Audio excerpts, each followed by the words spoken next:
अब हम देखते हैं कि एको और प्रिंट स्टेटमेंट्स जो पीएचपी के अंदर इस्तेमाल होती हैं, इन दोनों में क्या फ़र्क है। तो सबसे पहले तो ये चीज़ नोट करें कि जो एको और प्रिंट हैं, दोनों का जो बेसिक पर्पज़ है वो यही है कि आप इनको इस्तेमाल करते हुए कोई भी स्ट्रिंग है या वेरिएबल है, उसको आप पेज पे आउटपुट करवा सकते हैं, उसको शो कर सकते हैं। तो बेसिक जो पर्पज़ है इन दोनों स्टेटमेंट्स का, वो यही है कि आप इससे कोई भी टेक्स्ट या वेरिएबल आउटपुट करते हैं। अब हम थोड़ा सा इसको देख लेते हैं कि इन दोनों के अंदर डिफरेंस क्या है। तो यहाँ पे इसका डिफरेंस मेंशन्ड है। Echo and print are more और less the same, they are both use to output the data the screen, ये हमने ऑलरेडी डिस्कस कर लिया। The differences are small. echo has no return value while print has a return value of 1, so it can be used in expressions। अब इस line का क्या मकसद है, अब इस लाइन का क्या मतलब है कि जब आप echo के थ्रू कोई चीज़ आउटपुट करवाते हैं तो इसकी कोई रिटर्न वैल्यू नहीं होती। मीन्स के क्या वो echo जो है वो सक्सेसफुली प्रिंट हो चुका है या उसके अंदर कोई एरर आ गया है, उसका कोई रिस्पॉन्स आपको नहीं मिलता। लेकिन अगर आप वही आउटपुट प्रिंट के थ्रू करेंगे तो उसकी एक रिटर्न वैल्यू आएगी। मीन्स कि अगर वो सक्सेसफुली प्रिंट हो जाएगा तो आपको सक्सेस वैल्यू मीन्स कि वो 1 रिटर्न करेगा, और अगर उसके अंदर कोई एरर आ गया है तो वो आपको 0 रिटर्न होगा। तो 1 और 0 की बेस पे आप प्रिंट को चेक कर सकते हैं कि क्या वो स्टेटमेंट जो है वो सक्सेसफुली प्रिंट हो चुकी है या नहीं। और चूंकि ये रिटर्न करता है वैल्यू को, तो इसको आप इफ एल्स के अंदर या और एक्सप्रेशंस के अंदर आप इसको इस्तेमाल कर सकते हैं। इसके अलावा जो दूसरा डिफरेंस है वो ये है कि echo can take multiple parameters, although such usage is rare, while print can take only one argument। तो echo के अंदर आप मल्टीपल पैरामीटर्स पास कर सकते हैं, जबकि प्रिंट के अंदर सिर्फ एक पैरामीटर ही आप पास कर सकते हैं। अब हम इन दोनों की एग्जांपल दे लेते हैं। तो अगर हम कोड के अंदर दोबारा आएँ तो पहले हम echo को ऑलरेडी डिस्कस कर चुके हैं। फॉर एग्जांपल अगर आपने echo के थ्रू कोई चीज़ प्रिंट करवानी है तो आप echo टाइप करते हैं, फिर स्पेस, और फिर आप कोई स्ट्रिंग लिख लेते हैं, फॉर एग्जांपल फर्स्ट टेक्स्ट। फिर अगर आप मल्टीपल स्ट्रिंग्स को कंबाइन करना चाह रहे हैं तो फिर उसके लिए आप डॉट ऑपरेटर यूज़ करते हैं। फिर अब लेट से इसके बाद हम एक स्पेस ऐड करना चाह रहे हैं, फिर उसके बाद आप लेट से एक और स्ट्रिंग ऐड करना चाह रहे हैं तो डॉट ऐड करके तो नेक्स्ट टेक्स्ट आप ऐड कर सकते हैं, फॉर एग्जांपल सेकंड टेक्स्ट, और एंड पे हम सेमीकोलन ऐड करते हैं।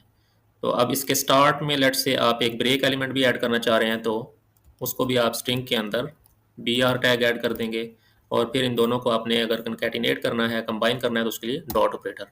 अब इसको अगर हम सेव करें तो अब अगर आप इसको ब्राउज़र के अंदर चेक करें तो आप देख सकते हैं कि यहाँ पे हमारा echo के थ्रू ये टेक्स्ट जो है ये शो हो रहा है।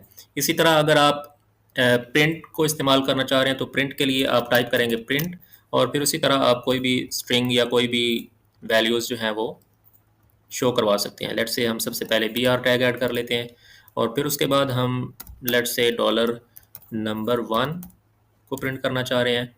फिर हम एक स्पेस ऐड कर लेते हैं, और उसके बाद हम जो वेरिएबल है हमारा डॉलर नंबर 2, हम उसको प्रिंट करना चाह रहे हैं, एंड पे सेमीकोलन। अब इसको अगर आप सेव करें और ब्राउज़र के अंदर चेक करें तो आप देखें सबसे पहले हमारा फर्स्ट नंबर जो 5 था वो प्रिंट हो चुका है, और उसके बाद स्पेस है, और उसके बाद 10 जो हमारा सेकंड वेरिएबल था वो इसके अंदर शो हो रहा है। अब जैसे हमने पहले डिस्कस किया कि जो प्रिंट है अगर वो सक्सेसफुली प्रिंट हो जाए तो वो एक वैल्यू रिटर्न करता है, और उसको हम एक्सप्रेशंस के अंदर यूज़ कर सकते हैं, फॉर एग्जांपल इफ एल्स के अंदर। तो अगर हम चेक करना चाह रहे हैं कि ये प्रिंट की स्टेटमेंट सक्सेसफुली प्रिंट हुई है या नहीं, तो उसके लिए हम लेट से इफ एल्स लगा लेते हैं। इफ कंडीशंस को हम बाद में डिस्कस करेंगे, यहाँ पे हम जस्ट इसकी एग्जांपल ले रहे हैं। तो अब लेट से कि हमने एक प्रिंट स्टेटमेंट चलाई, प्रिंट को आप ब्रैकेट्स के अंदर भी ऐड कर सकते हैं। तो अब लेट से हमने एक स्ट्रिंग प्रिंट करवाई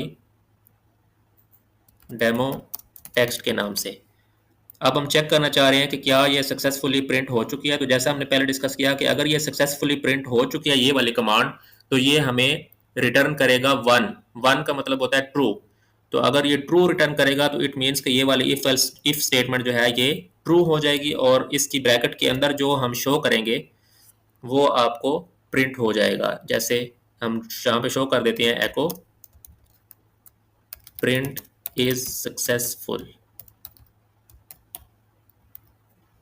और एल्स में हम बता देते हैं कि अगर वो प्रिंट स्टेटमेंट सक्सेसफुली प्रिंट नहीं हुई तो इट मीन्स कि इसने ज़ीरो रिटर्न किया, और ज़ीरो रिटर्न किया तो इफ़ जो है ये रन नहीं होगी, बल्कि उसका एल्स पार्ट जो है ये रन होगा। और यहाँ पे हम शो करवा देते हैं एको print is unsuccessful.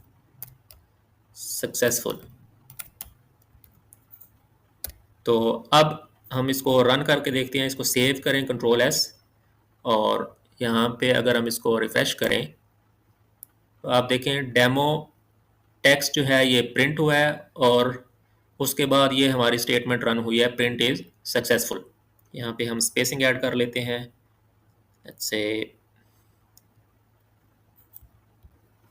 Echo B R tag add कर लेते हैं, बी आर, और फिर उसके बाद यहाँ पे इसके स्टार्ट में भी हम बी आर टैग ऐड कर लेते हैं, और इसके स्टार्ट में भी बी आर टैग ऐड कर लेते हैं, ताकि हम क्लियरली इसकी आउटपुट को देख सकें। तो अभी हम इसको दोबारा अगर रिफ्रेश करें तो अब आप देखें ये हमारी प्रिंट स्टेटमेंट थी, ये चली है और ये सक्सेसफुली प्रिंट हुआ है टेक्स्ट, तो नीचे उसने मैसेज भी शो कर दिया है प्रिंट इज सक्सेसफुल। दूसरा डिफरेंस ये है कि एको जो है उसके अंदर आप मल्टीपल पैरामीटर्स पास कर सकते हैं। फॉर एग्जांपल लेट्स से एको, हम यहाँ पे सबसे पहले एक वेरिएबल हमने डिफाइन किया था टेक्स्ट, वो प्रिंट करवाते हैं। फिर उसके बाद हम कॉमा, जो दूसरा पैरामीटर था हमारा नंबर 1, उसको प्रिंट करवाते हैं। फिर इसी तरह डॉलर नंबर 2। तो अब आप देखें हमने एको के अंदर 3 पैरामीटर्स पास किए, और इसके स्टार्ट में हम ब्रेक टैग भी ऐड कर लेते हैं, एको बी आर। और अब अगर इसको हम सेव करें और अपने पेज को रिफ्रेश करें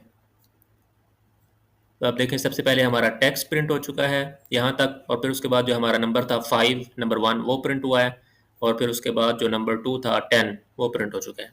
अब इसके अंदर हमने स्पेसिंग ऐड नहीं की तो इस वजह से ये कंबाइंड शो हो रहे हैं आपको।